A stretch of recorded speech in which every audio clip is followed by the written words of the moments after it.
Auzortzenek auzoetan sarelanean aritzeko ildo berria inauguratu du Zibiboxak antzaraketan bide berrik elkarrekin antolatutako kultura eta gizarte jarduerak Mendillorrira eramanez. Ultreia interpretazio zentro irisgarriak Donejakue bidearen istorioa eta horrek Iruñarekin duen harremana aurkeztuko ditu, teknologia berrien bidez. Osasun departamentoak desfibrigailuen nahita nahiezko instalazioa arautu eta divulgaziozko bideoak editatu ditu bihotz geldialdietan jokatzeko moduari buruz.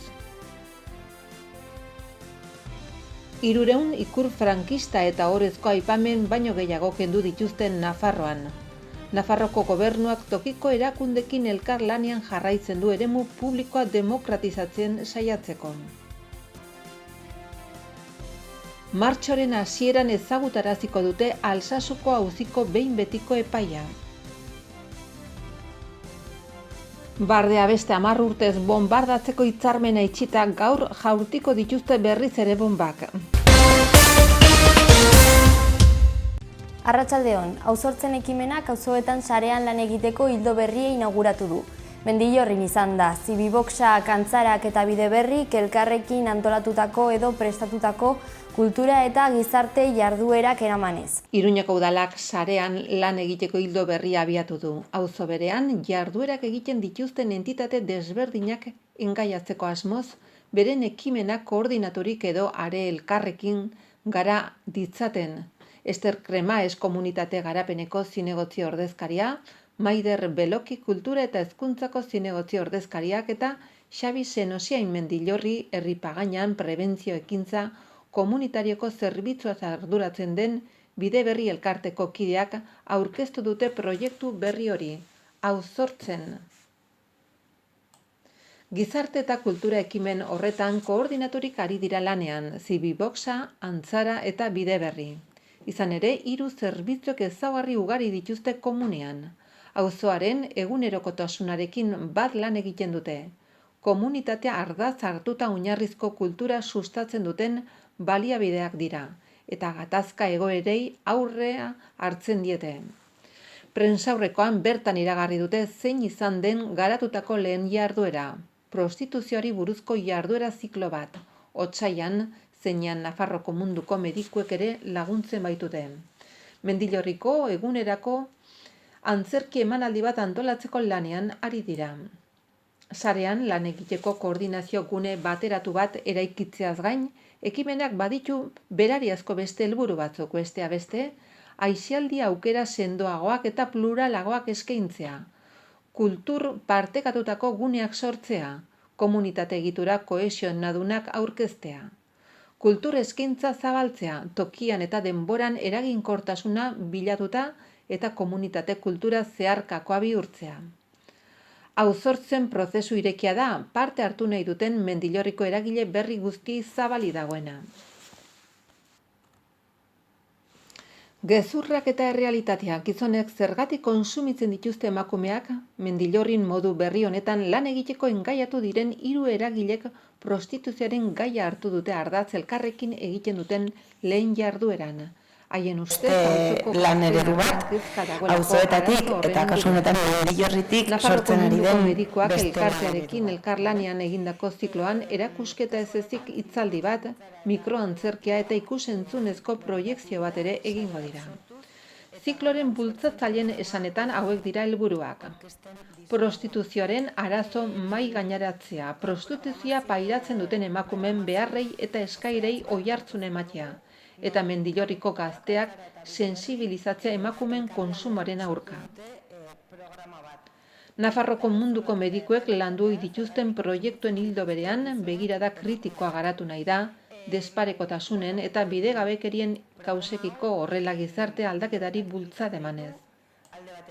Argazki erakusketa Mendillorriko Zibiboxen egongo da ikusgai otsailaren 28 arte eta bertan ikus daitezke gizonezkoen aurpegiak benetako lekukotasun eta beren aitzakiez lagundurik. Hoien atzean prostituzioan ari diren emakumeen testigantzak daude. Hauxe da bisita ordutegia, astelehenetik larunbatera, 9:00 ordubitara eta 5:00 10:00. Otsailaren 28an Mendillorriko Zibiboxen ere hitzaldi bat egongo da 7:00. La prostitución en Navarra desde un enfoque de género y derechos humanos izenburupean. Fermin Lorenteren eskutik, Antzaran, mikrokontakizuna eta proiekzio egingo dira.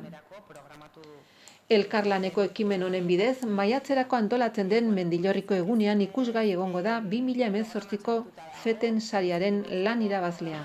Eta 2018ko Lorca sarietan kale ikuskizunik onenaren saria eskuratu duen lana. Rojo Estandar, Rosa Diazek zuzendu du eta kaleko zirku ikuskizun bada. Asmoa da auzoko jai programa aberastea, auzoko familiei kultura alternatiba bat eskainiz eta aldi berean zirkoa bultzatuz.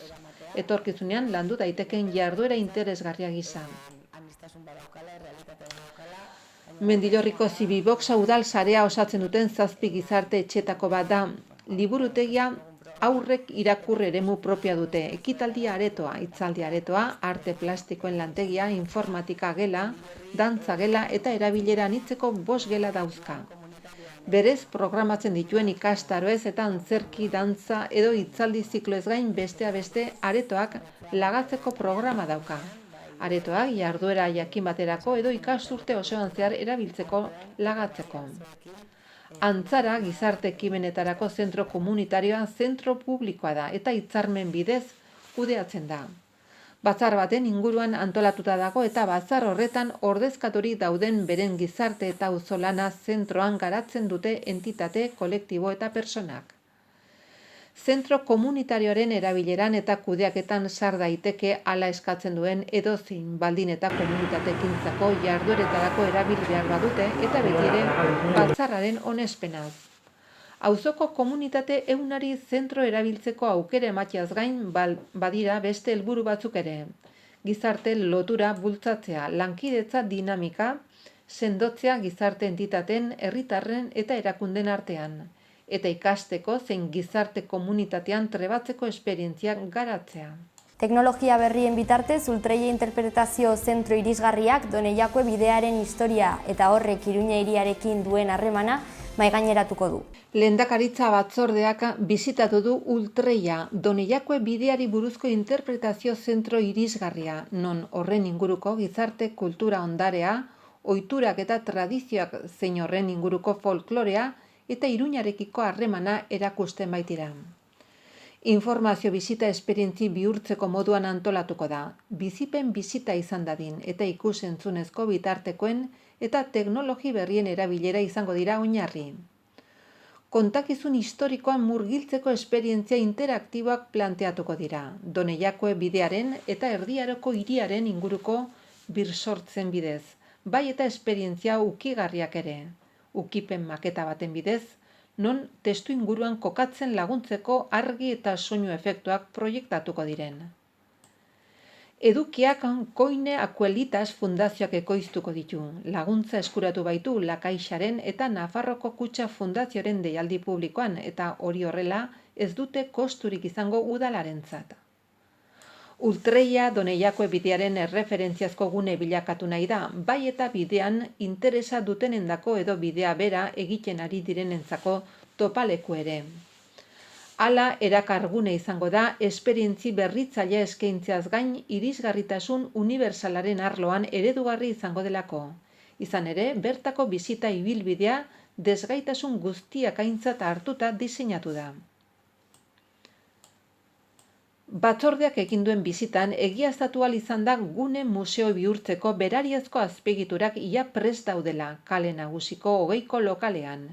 Iruñako udalak mugaz gaindiko Jakob Abilduak Zex proiektuaren esparruan bultzatu duen zentro horretan. Aurreikusitakoaren arabera zentroa martxan egon liteke jendearentzako zabalik. Proiektuak 1,9 milioi euroko aurrekontua du. Eta funtsek kofinantzatzen dute 165 Interreg, Espainia, Frantzia, Andorra 2014-2020 Poktefa delako lehen deialdian.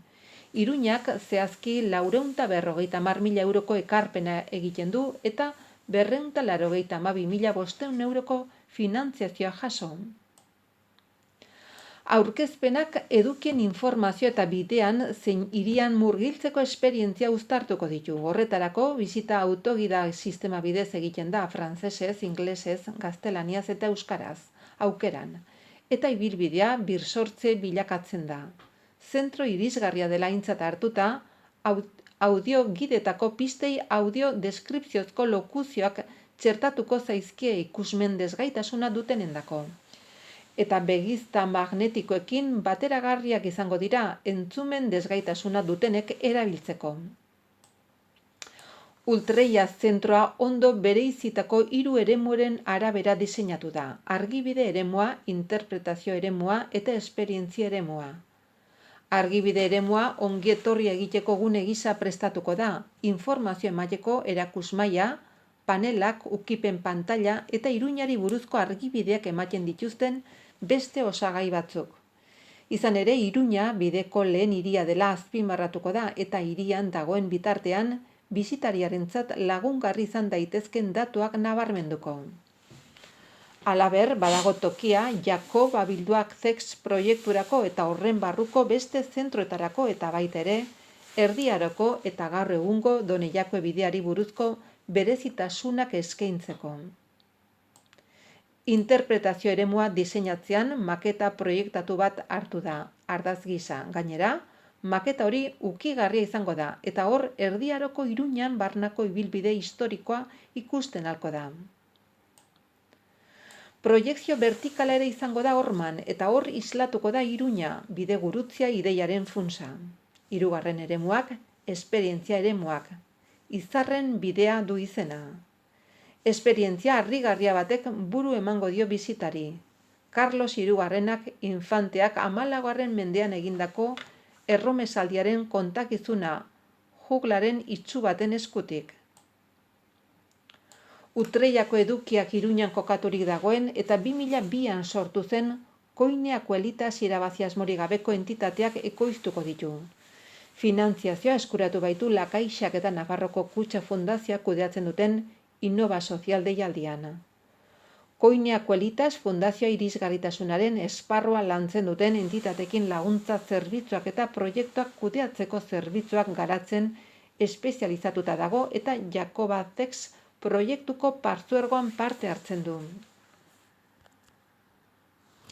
Iazko lehenbiziko seilekoan zehar Iruñako udalak 234.329 euroko inbertsio egin zuen lokala egokitzeko, hainbat urtetan erabili gabe baitzegoen. Azken hilabeteotan gunean museoa bihurtzeko osagaien hornidura eginda, horretara 149.982 euro bideratu direlarik. Zoladura jarri da, tronadura, estaldura lanak egin dira, hormak, plakaz eta monobeirazko itxidurez estaliz. Altzariak paratu dira. Argiztapena LED argi lerroez eginda eta rak altzaria paratu da, osagai guztien kontrolerako. Osasun departamentuak desfibrilagailuen nahitaezko instalazioa arautu du. Divulgaziorako bideoak prestatu egin ditu ere bihotz geldietan jokatzeko moduaren gainean informatzeko. Nafarroko gobernuak urtarrilaren 30ko 6/2019 foru dekretua onartu du kanpo desfibrilagailu automatikoen instalazioa eta hoien erabilpenari buruzko formakuntza arautzeko.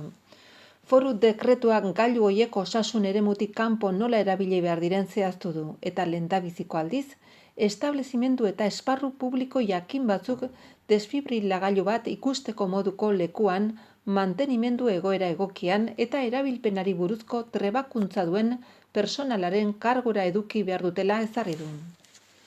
Osasun departamentuak lurralde mailako banaketaren eraginkortasuna handiagoa bermatu nahi du. Eta aldi berean biziraupen katea bermatzen lagun dezaketen jokabide egokiei buruzko jarraibideak ezagutzera eman nahi ditu herritarren artean.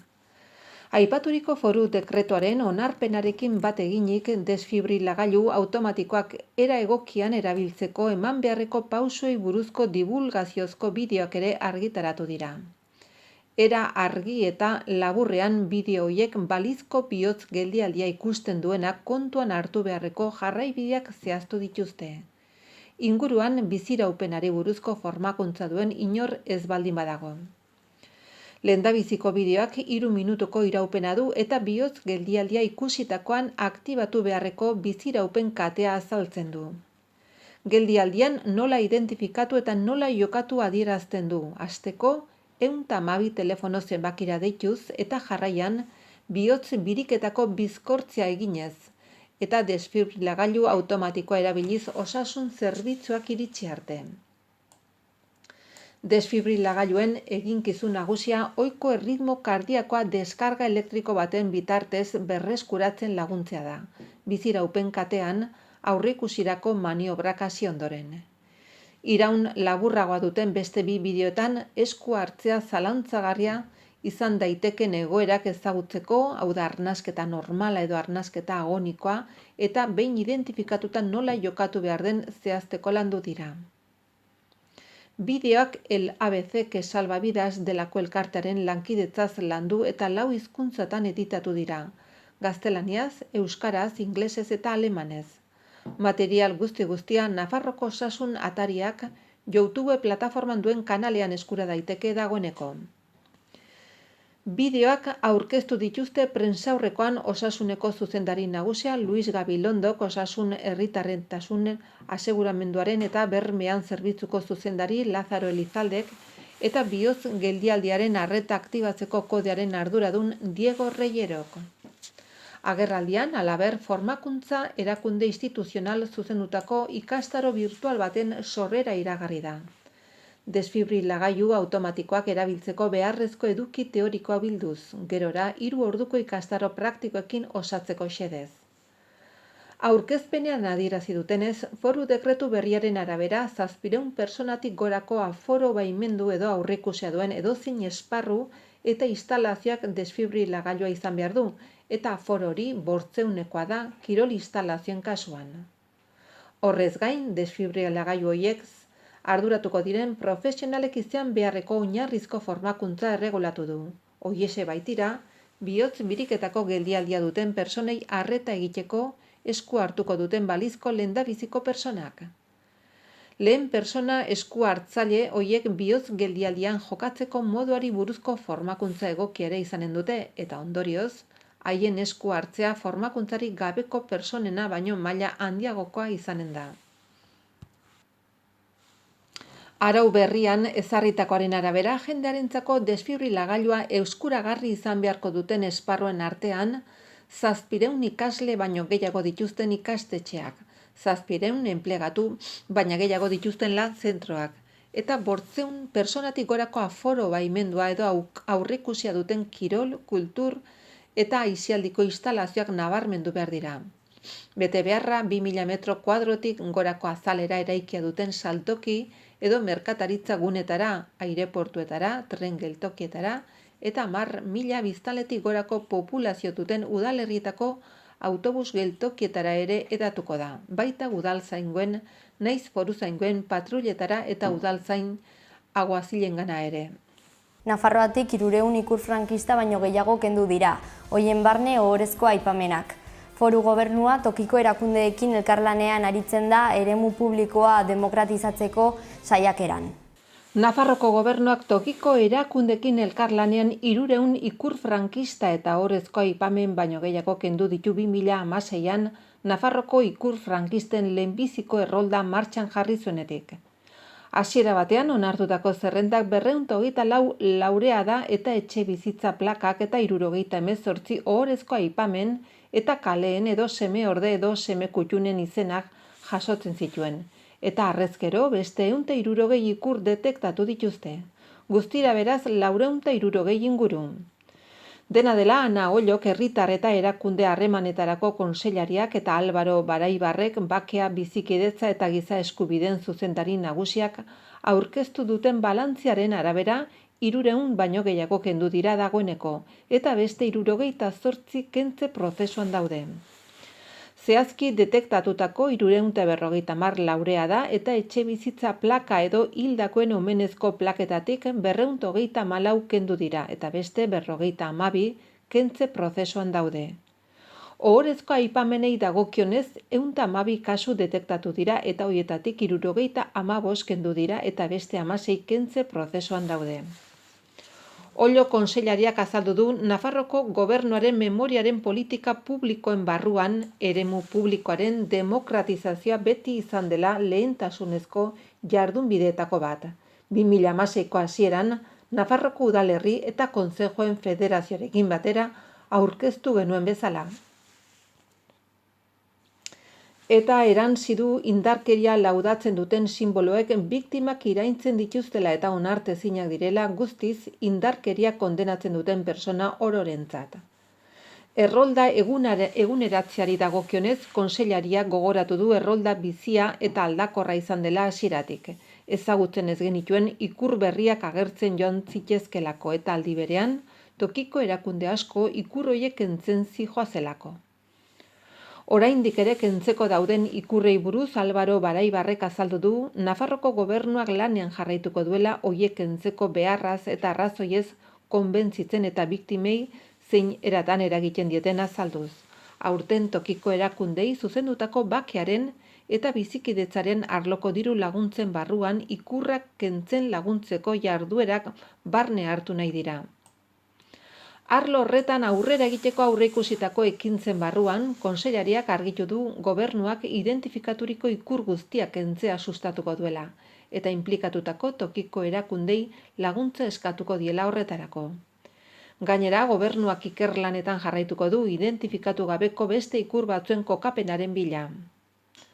Martxoan, Nafarroko memoria historikoaren erkidegoen arteko sarearen lehenbiziko topaketaren urtemugan, Nafarroko gobernuak sensibilizaziorako jarduera bat antolatu du, ikurrak kentzeko arloan egindako lana erakutsi asmoz. Xede horrekin, barrakoi bat instalatuko du eta argazkien eta mapa interaktibo baten bidez kendutako ikurren balantzia ikusgai jarriko du. Altsasuko auziko behin betiko epaia martxoaren hasieran ezagutuko da. Auzitegi nazionalak hartu du erabakia, martxoaren hasieran jakinaraziko dute Altsasuko auziko behin betiko epaia. Urtarrilaren 23an egin zuten apelazio aretoan auziko epaia berrikusteko auzi saioa. Defentsak naiz fiskalak helegitek aurkeztu baitzituzten auzitegi horrek ahozko epaiketan emandako ebazpenaren aurka. Ekainaren 1an zigortu zituen Altsasuko 8 gazteak, denera 79 urtera.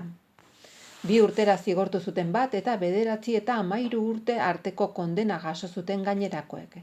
2016an, Koska tabernan 2 guardia zibil eta beren bikotekidekin izandako liskarrean parte hartu izana leporatuta. Jose Ramon Navarro, Enrique López eta Eloi Velasco magistratuek osatzen dute apelazio aretoa. Iturri juridikoek Europa Presi baieztatu diotenez, magistratuek erabaki bat hartu eta arrazoiketa adostu dute. Jose Ramon Navarro Auzitegi Nazionaleko presidentea da txostengilea. Txostena idazten ari dira orain eta diotenez 2 astetan egina izan dezakete. Auzitegi Nazionalek emango duen epaiari Auzitegi Gorenen aurkeztu dakioke soilik helegitea.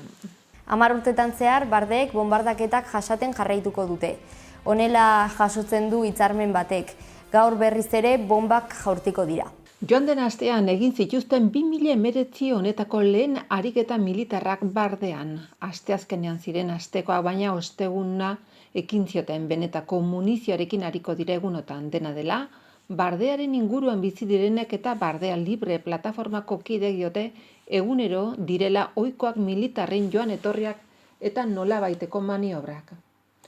2008an sinatu zuten azkeneko defensa ministerioak eta Bardeako komunitateak 20 urterako kontratua militarrek ariketak egin ditzaten paraje haietan. Dena dela 10 urte pasatuta berrikusi eginen zuten kontratua eta aukera legoke eteteko. Iazko abenduaren 31 izan zen azken eguna horretarako eta halakorik ezean beste 10 urtez bombak egonen dira Bardean noiz nahi. Abisua eman behar dute zenbait egun lehenago ariketak eginen dituztela. Ohartaraziz, baina beti halakorik ez dela gertatzen salatu dute behin baina gehiagotan. Dirutza jasotzen du Bardeako komunitateak defensa ministeriori lur eremu hori uzteagatik. 2008tik urtean 7 milioi euro jaso zituzten. Aurrerantzean 14 jasoko dituzte urte bakoitzeko. Bardeako komunitatea 22 erakundeko osatzen dute 19 udalerrik. Erronkariko eta Zaraizuko ibarrek eta Olibako monasterioko monjeek. Haiek denak dira lur eremuen jabeak. Haientzat diru iturri garrantzitsua da militarrarena, bakoitzak urtean 108.000 euro inguru jasotzen dituelako. 1951 urtetik dago martxan tiro eremua.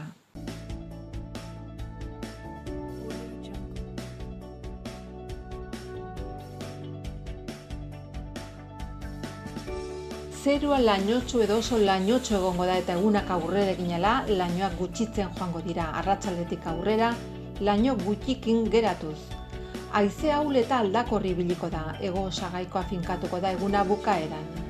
Temperatura maksima gutxi edo nahiko jaitsiko dira. Asteazken goizean lanbroa eta lainoa sortuko dira, zerua laino gutxikin edo oskarbi agertuko da, hego-osagaiko haize ahul bizia ibiliko da. Temperatura minimoetan aldaketarik ez. Maksima gutxi edo nahiko igoko dira, zenbait tokitan baliteke izotz txiki egitea.